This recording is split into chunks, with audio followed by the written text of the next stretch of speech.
We are not calling the episode this. What did I say? Why Verstappen will win the championship. We are not calling it this. Dude, fuck it. That can be the intro. We are not calling the episode Why Verstappen will win the championship. And if it is called that, it means Zane published it without my permission. So just know that. Anyways, welcome back to the back of the pack here on the Backmarkers podcast, ladies and gents. Rated 5 stars on Apple Podcasts by Black Hole Matroix. They say, my favorite F1 podcast with great banter and funny moments. Thank you so much for the review, Black Hole Matroix, and we're so glad to have you here with us. Anyways, today, ladies and gents, we are going to be talking about the US Grand Prix and all of the drama surrounding it. But before we get into the nitty-gritty, let's get into, as always, the crowns and clowns. And speaking of clowns, our co-host, Zane Sewell, is feeling a bit under the weather today. So do you want to issue a public apology, Mr. Sewell? Yeah. Sorry, guys. This podcast has come out late. Over the weekend, I just had like the worst cold ever. And I'm pretty sure, because I don't know if you actually follow me on like TikTok or Instagram or whatever. I'm like training to become like a runner, right? Well, yeah, I've seen it. I don't know if you're speaking to me or the audience, but... No, and to everyone. And I went out like first thing in the morning, felt so good, came back and just felt like a rat's ass, man. Like I was just in the gutter. I was in the trenches. Like I would have committed serious war crimes to avoid that cold. It was that bad. Like, I thought I was going to die at a certain point. I started seeing like Jesus' silhouette, and I just found the courage in me just to like carry on and soldier on, and I made it. So good man. I got into. I actually trying to get back into it because I was doing it a bunch like a month ago, and I'm low key lacking. So I need to lock back in. We need to add each other on Strava, but You're in Strava? I'm addicted to Strava. I used it in high school as like a joke when I was on the track team because I thought like I would like add all the distance runners like on my little friends list, and I would post like 0.1 mile walk to my car. really like got into my strides on the way there. I was just trolling on Strava. But fair enough. Anyways, let's get into these crowns and clowns because this is a bit of a mix-up here for our clowns and crowns. Let's let you be the leadoff hitter today, Zane. Let me know what your clown is. Let's start with your clown. My clown for me is Alpine, because I was just watching them, and at a certain point I was thinking like they've been abysmal this season, and this race sort of just like capped it all off for me. Like the drivers putting stunts on each other. Gasly's just... Do you remember when Gasly used to be good? Like, do you remember 2021 prime Gasly? I remember when Gasly had aura. AlphaTauri. Yeah. Gasly, with a receding hairline, was so much better than he is now. Facts. It just seems that way. Lewis Hamilton was also better with a receding hairline. Yeah. So don't get... I'm looking at you, the other 18 drivers on the grid. Don't you go to Turkey and get those damn hair implants. They're going to impede your ability to drive a car. So I do remember when Pierre Gasly had aura. But anyways, continue this Alpine story. Yeah, and then it just all just like clicked to me in that moment. I just realised like, I remember at the beginning of sort of like the whole backmarkers podcast lore, we was actually talking about how there's no real backmarkers this season. Believe me, there is now. There is such thing as a back marker. And like, to me, it was sort of just like the epitome of just like having a bad season. And you know what it was? It's not even like, remember when like there's a back marker team, there's not really much drama around it. It's just like, okay, they're shit and that's it. They sort of accept it. I remember that one year, I think it was 2021, when Haas were just so bad that they even admit they just turned up to races just for the vibes and that was it. Yeah. That's sort of like the blueprint of a back marker, especially at this point of the season. But at this point, Alpine, they're still getting up to their fuckery, which is they're in denial. Crazy.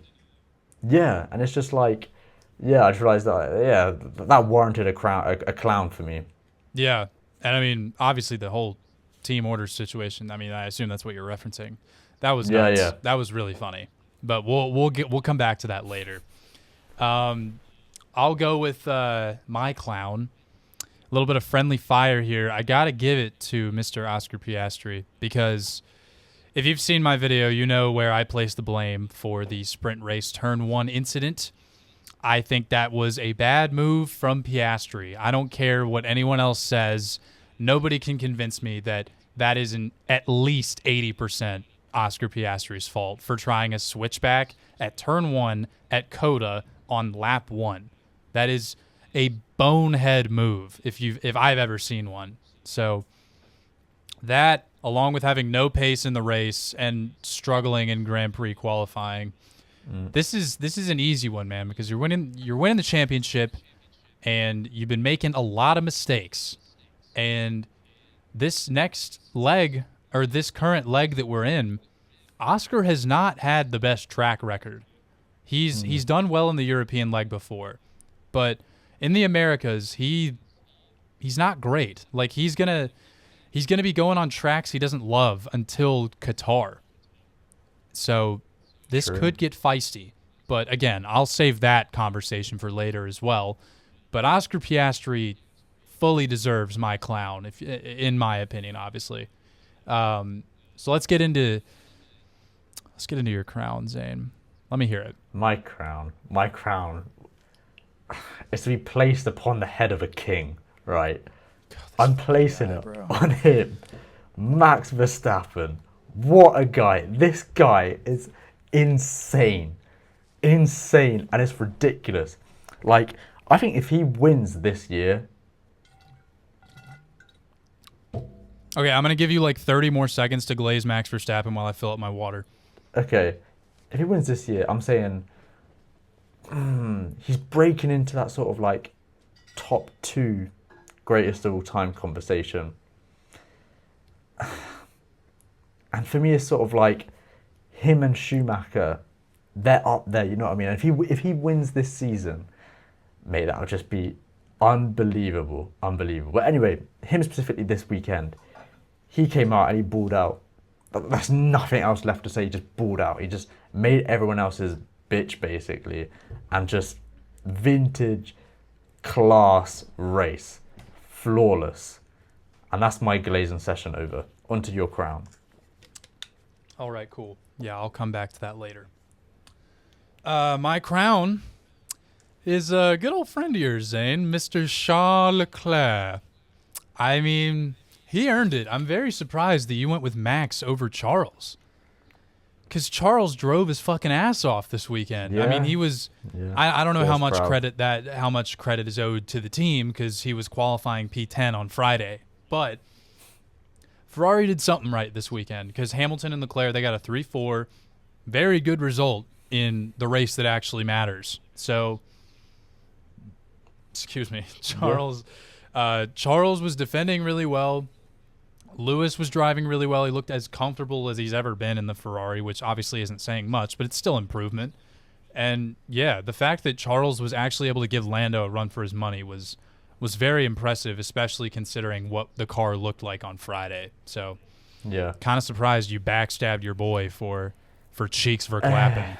I was thinking it, like, he was definitely up there, but I was thinking it's just such a crown shout. Also, a little fun fact about Hamilton that I learnt today.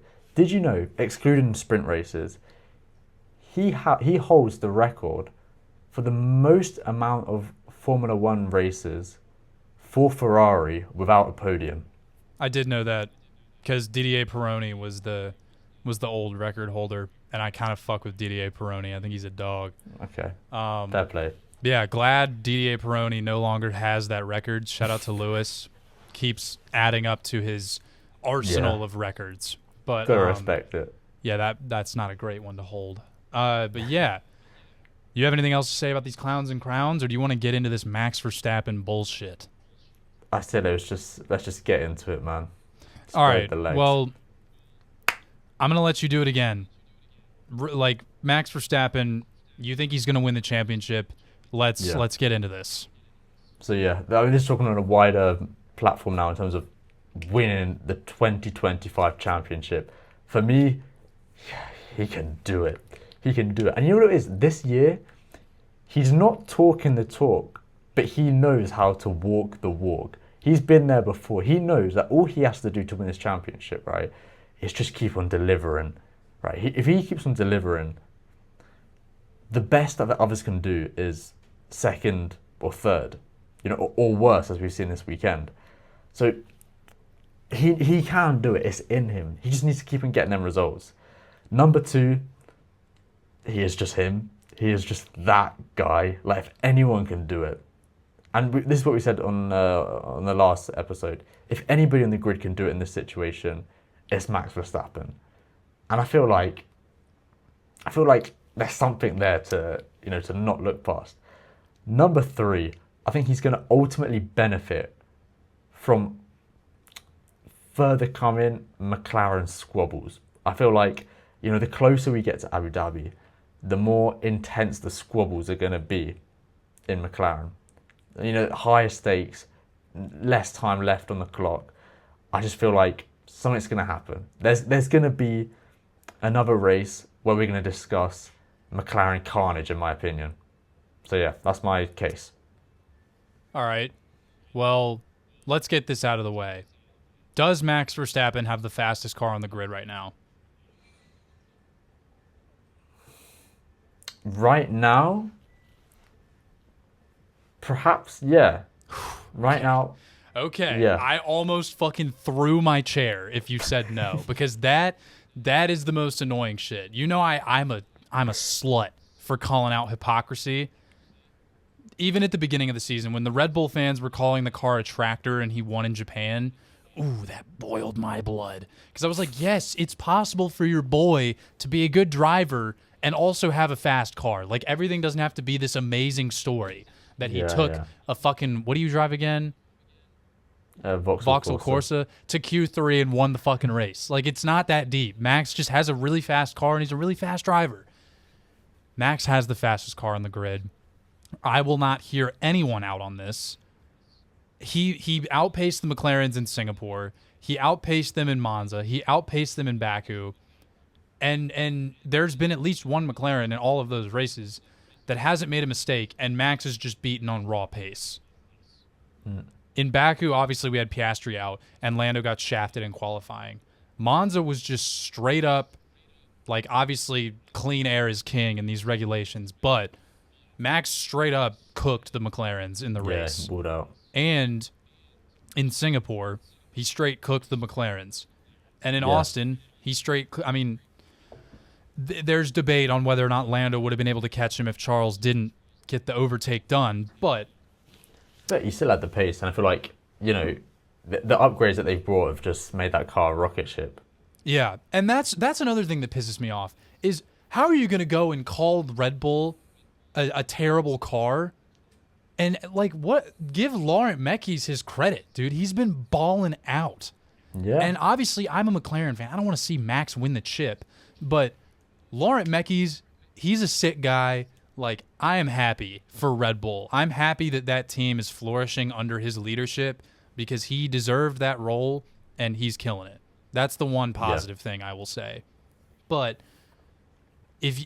just to the audience, if you don't think that Max Verstappen has the fastest car on the grid, you are in denial and you're trying to make up a narrative.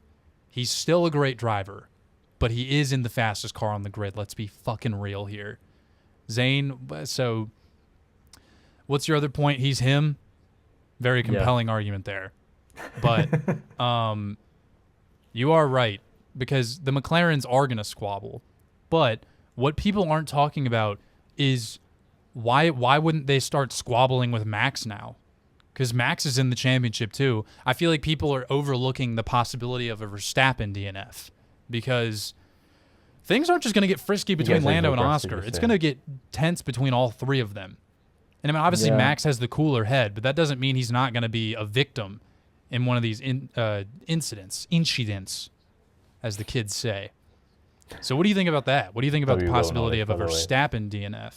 Because if he DNFs and the McLarens don't, that's like all but done. Yeah, that's what we said last time as well. Like, I think we're just one Max DNF away from not believing in it anymore. I mean, that's not true. That's where I stood last time. People will still believe, because people have been believing.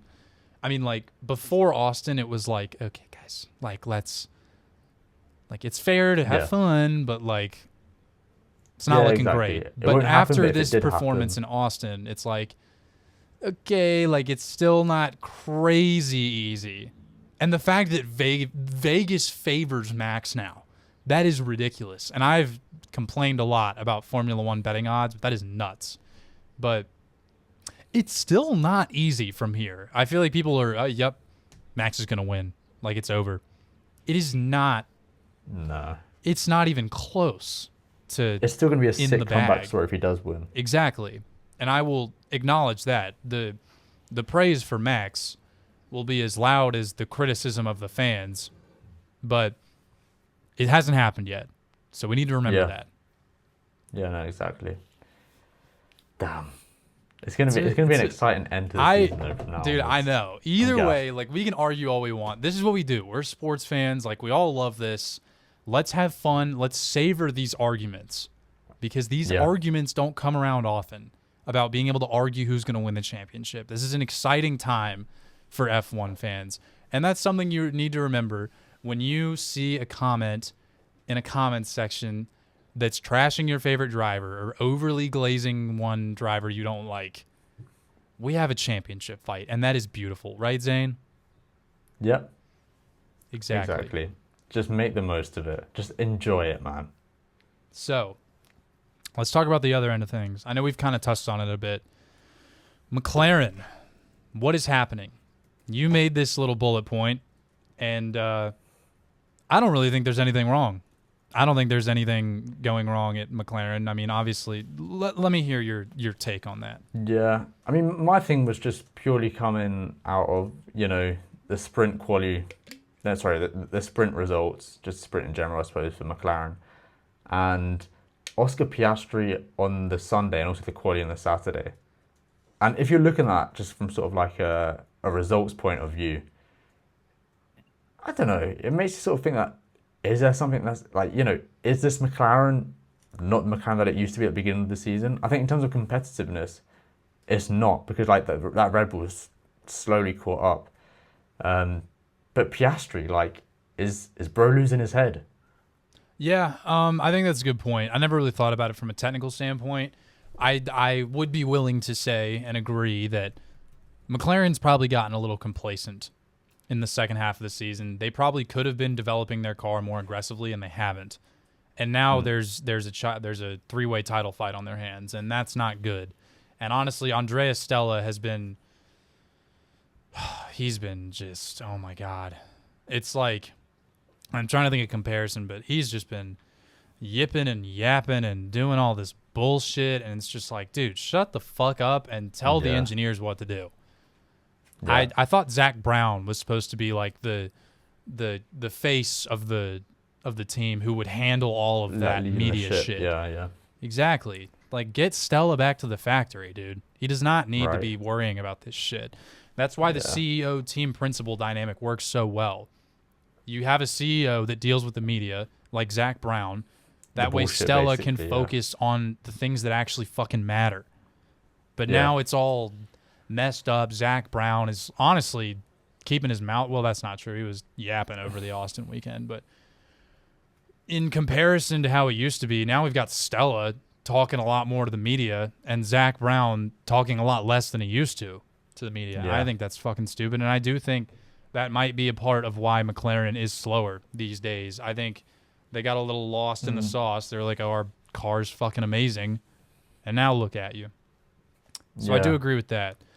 But in terms of the drivers, yes, Oscar's been doing badly. Yes, he caused that crash. But, I mean, the team's not burning up in flames, you know? Yeah, no, they're not in crisis mode. Yeah. It's just a couple bad things have been happening. I do think that the technical side of things is much more easy to argue that, like, McLaren is in kind of code red right now. But in terms of the drivers and all that, I think it's just ups and downs at the end of the day. That's what it's been all year. Yeah. But did you see? I was trying to understand it, but I just didn't read it correctly, I don't think. But did you see what happened with that Red Bull mechanic who tape? Took the tape? Yeah, can you explain that to me? Because I just did not get that. I read it like 5 times and I was like so tired whilst reading it. I'm trying to think of like an example or like an analogy, but I don't know. I really can't. Basically, they put a piece of tape on the inside wall, and so when Lando pulls up in his car, he can look at it, and it's like a reference point to where he stops in his grid box so that he doesn't go over or whatever.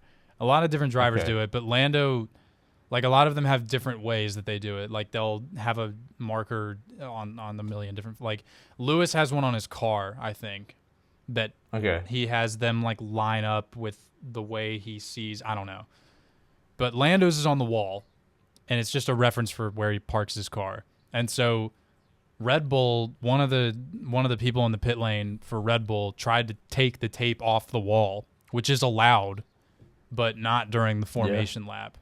And so he tried to do it on the formation lap, and that was why F1 got mad. Okay. But then it came out to the public, and everyone was like, "Oh my God, Red Bull's fucking being little bitches." And I think that's gamesmanship. I like that. I honestly liked reading that. I was like, you know what? That's classic Formula One right there. That's exactly. That's some scrappy tactics to win the championship. I like it. Keep doing it. Yeah, I respect that. McLaren, I respect that. Maybe like slash a McLaren, slash Red Bull's tires or something. Like, let's get crazy, man. I'm telling you. Yeah. Okay, like, you know, in Ford versus Ferrari, or it's called Ford versus Ferrari in the UK, right? Because I know it's called Le Mans 66 in some countries. But that scene where he like steals the Ferrari stopwatches, and then there's the other one where he like throws a screw on the ground in the pit box, and one of the mechanics picks it up, and he's like, "Holy fucking shit!" Like, we need more of that. We need more slimy tactics. We need Briatore in one of these teams to pull some shit like that, dude. I'm telling you. Yeah, exactly. Yeah. No. I respect that now. I respect that. I was now you know what's annoyed me. Seeing people commenting and saying like how that's just like shitty on Red Bull's behalf. No, let the boys have fun. All they do is change tires all day. Let them get a little excitement in their lives. Exactly. Give them something to cheer about. Exactly. All right, tell me about this Ferrari thing, because I don't really know what you're talking about here. Okay, yeah. So basically, before going into Austin, surrounding Ferrari, there was like a lot of rumors regarding like, you know, Vasseurs' future. And I was low-key thinking like, okay, on one hand, I could like analyze this and think about the pros and cons. But on the other hand, I'm thinking at this point of the season, I'm just thinking about like my Formula One thought train is just going towards Max versus McLaren at this point. So I didn't give too much thought about it. But there was like the whole thing about, you know, there was like rumors that Horner was in talks with Ferrari. Like, you know, something legitimate was on the table. And that Vasseur, even though he signed a new deal, was just going to get the boot anyway. So yeah, this will happen before Austin. I was assuming that, you know, we're just gonna have another crappy weekend, and these rumors are just gonna intensify. But if anything, the opposite happened. We had like obviously a good result, as we've mentioned. Both drivers did sick. The car was decent. It was competitive, to be honest with you. And yeah, obviously the drivers have come out after, you know, the races, whatever, and they've discussed the results, and they've both come out and they've publicly defended Vasseur in this whole thing. Hamilton's come out and he took it a step further. He said that Vasseur was the reason that he joined Ferrari. I mean, at least it's not Binotto. Yeah, I mean, I just thought that was pretty crazy. But I mean, Fred's a very well-respected guy on the grid, I think, so it's not like crazy to hear that. Yeah, but you know what I mean, like, poor little Fred. I respect it, but yeah. He but is I know such what you mean, a little like, goober, dude. I love Fred. And yeah, they both just come out and just said like this result should hopefully calm down rumors. Yeah. I can't lie. I still would like to see Horner and Ferrari. Yeah, I mean, that would be sick. That would be, I mean, people are going to be quick to say, and I know I was just talking about how Laurent Mekies has done a great job. Horner has still been around the block. Let's not forget about how insane of an asset he would be to any team. He was at Red Bull since 2005. He built the entire Sebastian Vettel and Verstappen dominant spells. Like, dog. I would be exactly. happy to see him at any team. Dude, get him at fucking Exactly. Cadillac. Oh my God.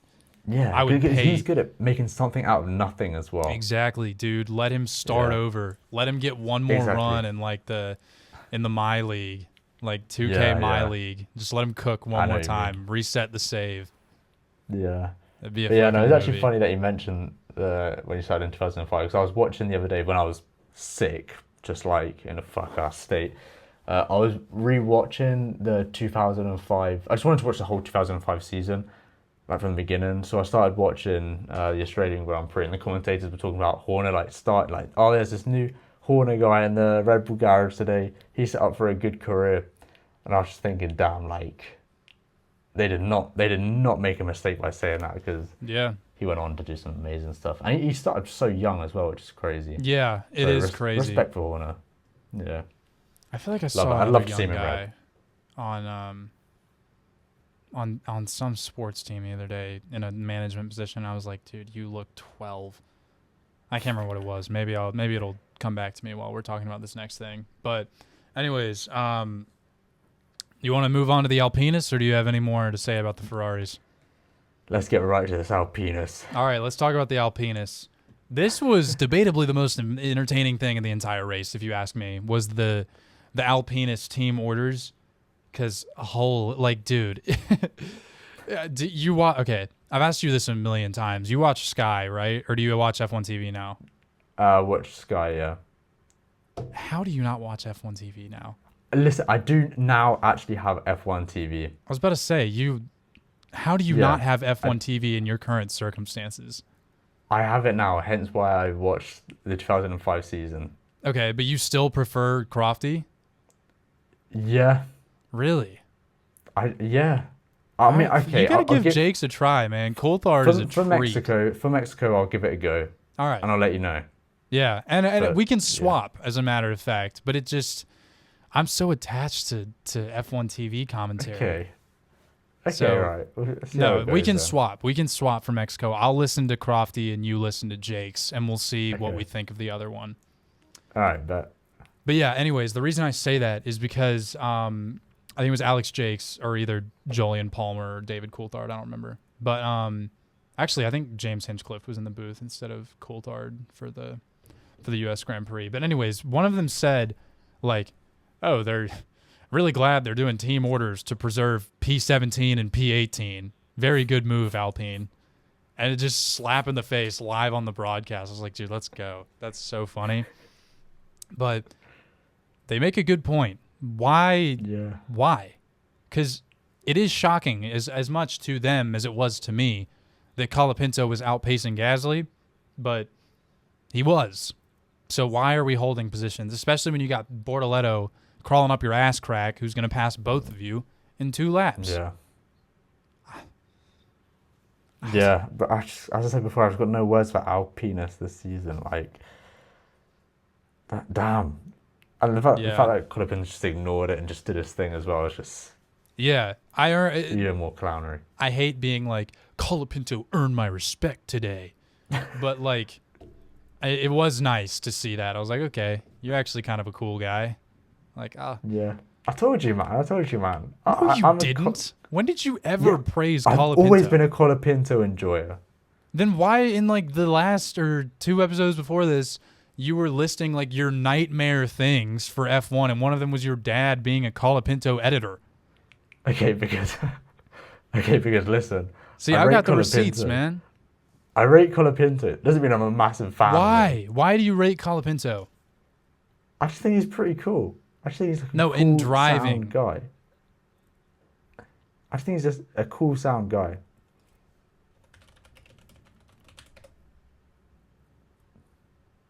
I'm so scared of what we're getting up to right now. 3rd in Formula Renault. Let's see where he placed in Freca. 6th in the standings in Freca. F3. Where did he place in F3? 9th in F3. 9th in F3. 9th in F3. In F3.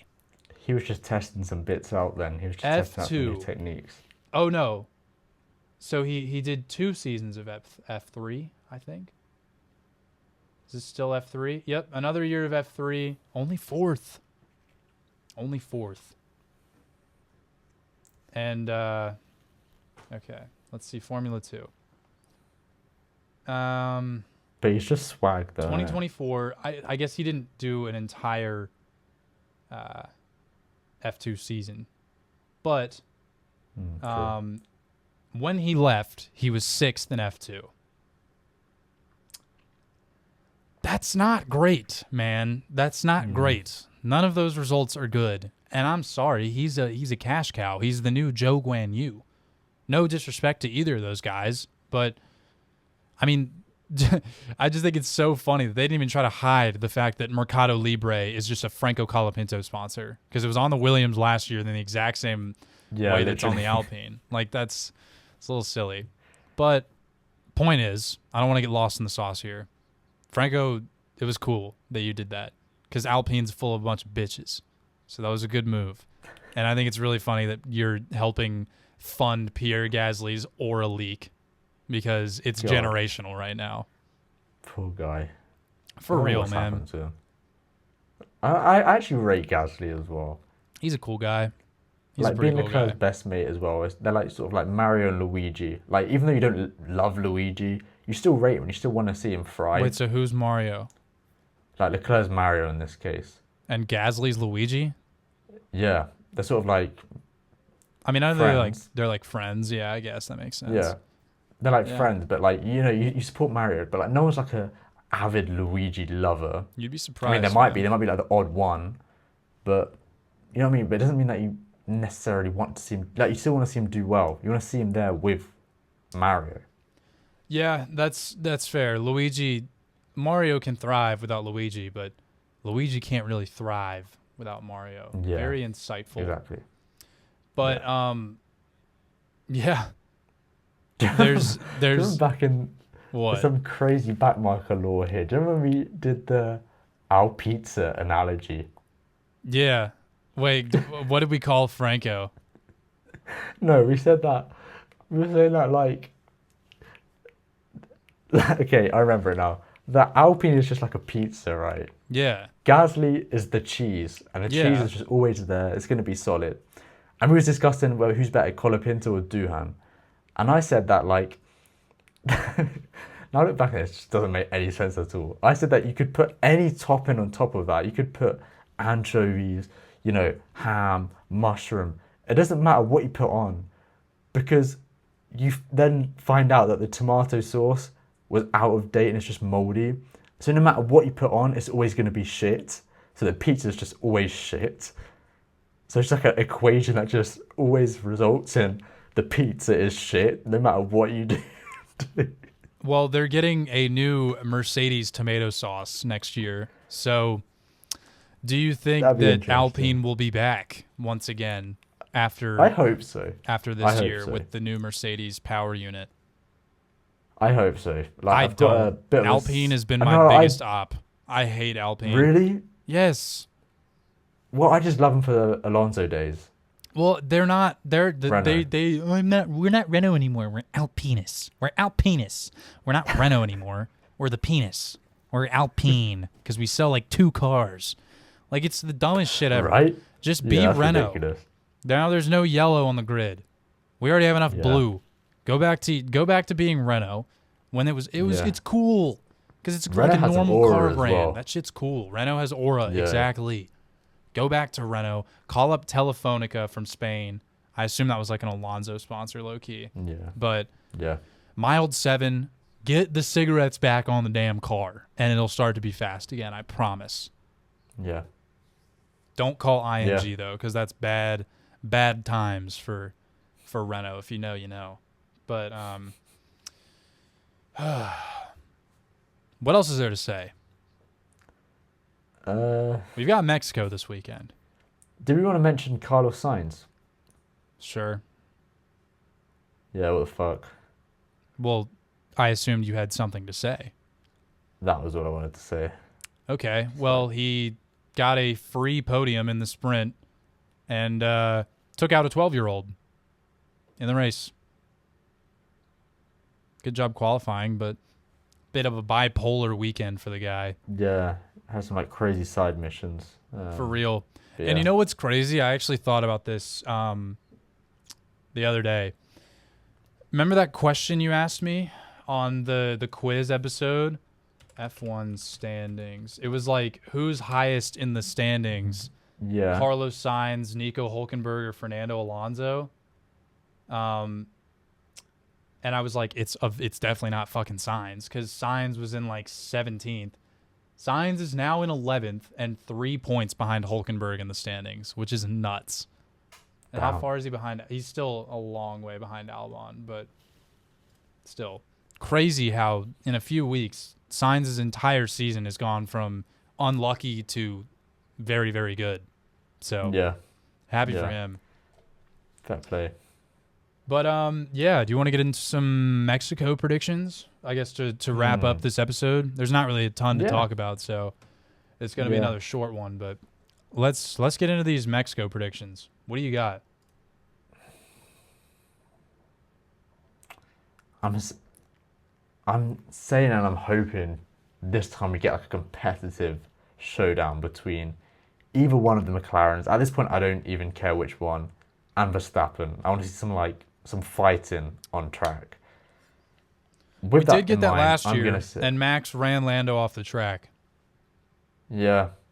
That was one of the worst things behind Spain 2025. There was just a blatant Max crash out. And I really don't like, this is another thing, and I know you can call me a Max Verstappen hater. I don't like people romanticizing like Mad Max. Like, oh, Mad Max, we love Mad Max. I know I was just saying like how people need to get scrappy, but not on the track, dude. Like, don't be a fucking dickhead. Don't be an idiot. It's not like it's not cool. Something that we haven't addressed yet, which is actually surprising considering we talk about him every single week. Did you hear Mateys come out and said that the whole he gets unnecessarily what was it? He just lashes out in anger. How that was all like scripted and pre-prepared. Yeah. I talked about that in a video, so I guess it slipped my mind. Yeah. Oh, that's such a George Russell moment, dude. that really is the icing on the cake. Can you imagine like him in front of? He's like, Kravitz, come here. Yeah. I need you to ask me a question about Max so I can really get him back. What did he say? What did Max call him? Two-Face in the Qatar? Because there was some incident in Qatar 2024, which I can't remember. I don't remember what it was. But yeah, I can just see him like the night beforehand, just like preparing in the mirror as well. Yeah, like, exactly and then what he like was gonna say. He tells Ted and all the other reporters just watching, like, is this really what's happening right now? Like, he's just, we're just gonna let him do this, and then he like buffs up, gets ready to answer the question.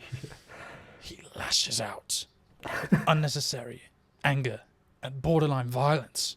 I can't really do a George Russell accent. I've tried many times, but yeah, a lot of people commented on my Texan accent from the last episode. They were very impressed. Yeah, I did see someone comment about that. Yeah, I want to see. So your American accent is pretty bad, but can you try different kinds of American accents?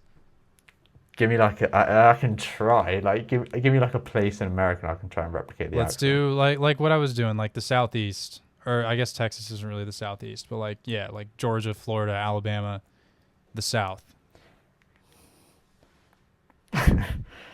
Yeah, man, I was just thinking about, getting some cotton candy, cost a quarter. I was thinking of getting cotton candy for the kittens at home and let the goats out and get some horses and go for a ride.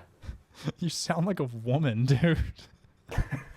What, does a woman not exist in Texas? Well, I was just assuming that you were going to try to be a man. Oh. A southern man.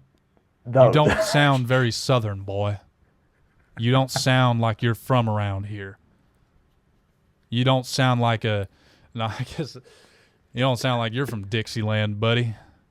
Where are you from? Vermont? I'm sure you're from up there in the sticks. Well, I'll tell you where you are, buddy. You're in, fuck, okay, I'm running out of lines. No, it's actually good, like, Fair play. You're living in the bayou now, boy. You better get real adjusted real quick. I don't know. We don't eat no crumpets down here. I'm sorry. Oh yeah, next region. I want to hear you do a California accent. Oh my God, I was literally passing by Dunkin' Donuts the other day, and I thought I was step by In-N-Out because they just got this amazing offer on right now. And I was like, oh my God, is that rice gum? And he was recording a video as if it was 2016 all over again. Pretty good. I'll give you one piece of advice for that one. You want to end every sentence like almost like as like a question. Going up. Yeah. Okay. Let's hear it.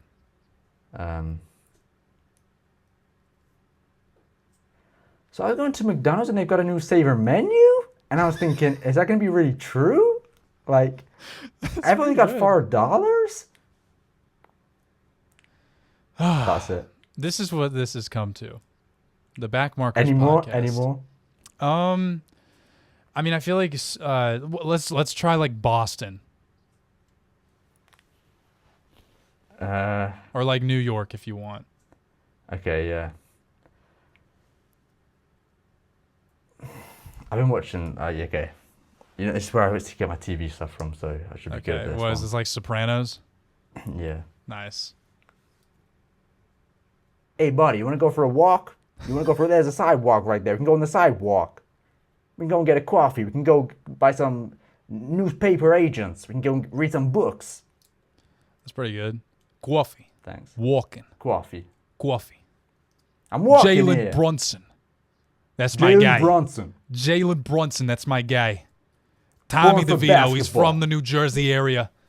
He grew up drinking the lead water, and Daniel Jones couldn't handle the brain damage.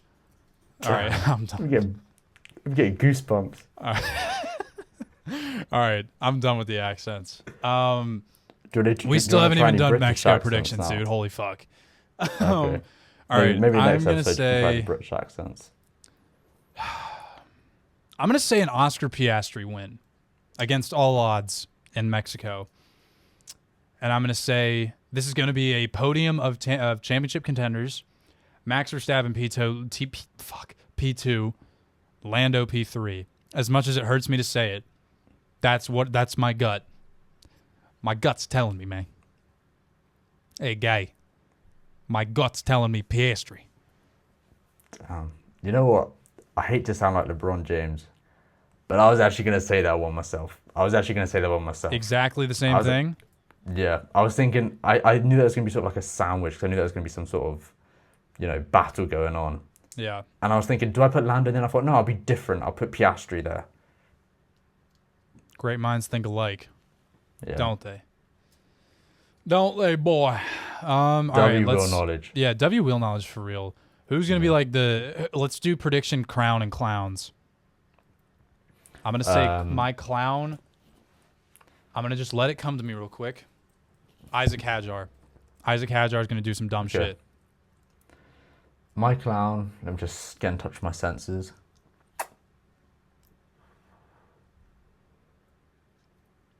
Lewis Hamilton. Ooh, I low-key got that one too, but I suppressed it. I suppressed it down because I was like, I don't want to say Lewis.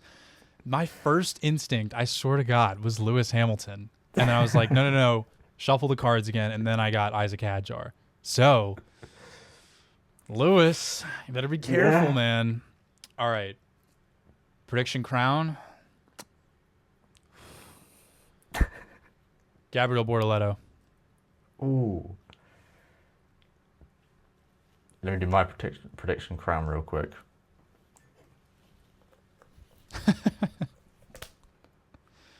Oh, wait. Gotta read it again.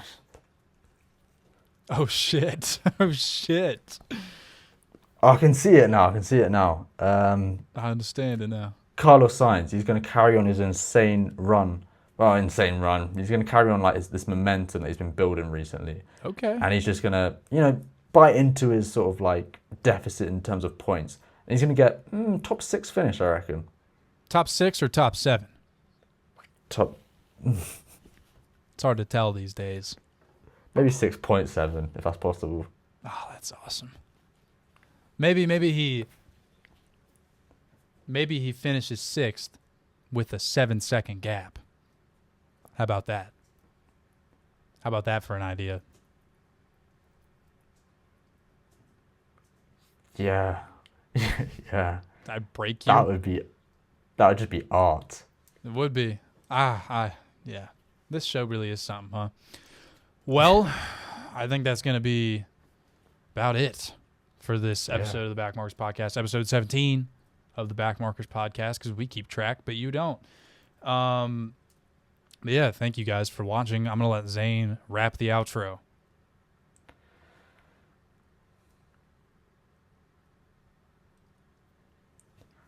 Thanks for watching. Now, let's go. I'll see you next week when we're in Mexico. Ooh. Nice, man. Nice. Came up with that just now, by the way. Came up with that right in this moment. Nice. That's tough, dude. You got so much aura, bro. 6'7". All right, thanks everybody for watching. We'll see you guys after Mexico. Cool. Bye.